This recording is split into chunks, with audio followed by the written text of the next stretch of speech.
And for the final time this season, welcome to Game Day, War Eagle Extra fans. I'm Brenner from the Columbus Ledger-Inquirer.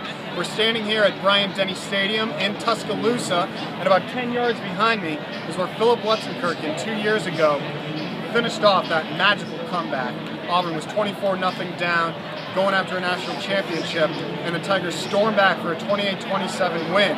That is the 7th time in 8 tries that Auburn has defeated Alabama here in Tuscaloosa. Obviously, the odds are stacked against Auburn this year. They're 3-8. They need a win today to avoid their first winless SEC campaign since 1980. As for Alabama, they're ranked 2nd in the country, 10-1 on the year.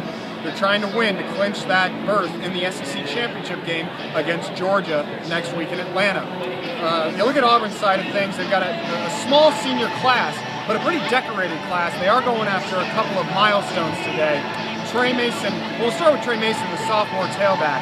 He needs 80 yards to get to 1,000 on the year, which would make him the 5th Auburn Tiger in Gene Chizik's 4 years to reach the 1,000-yard rushing mark.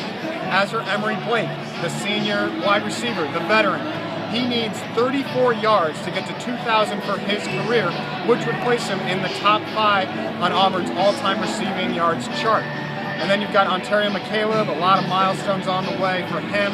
And then obviously Darren Bates, the linebacker, senior, leads Auburn in tackles. If he were to have a huge day and get 18 tackles, he would tie Takeo Slice for 10th all-time on Auburn's list. So a number of milestones to watch for in terms of the Tiger veterans.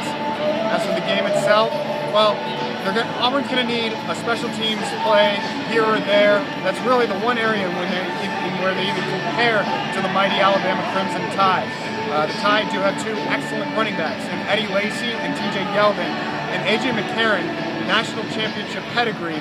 He's got an arsenal of receivers and tight ends to deliver the ball and keep the chains moving against an Auburn defense which has been maddeningly inconsistent all year.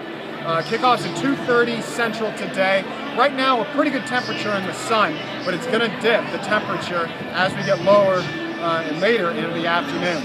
Here's your video preview here. Again, I'm Brenner from WarEagleExtra.com. Join me at halftime on WarEagleExtra.com. We'll be live chatting about the game.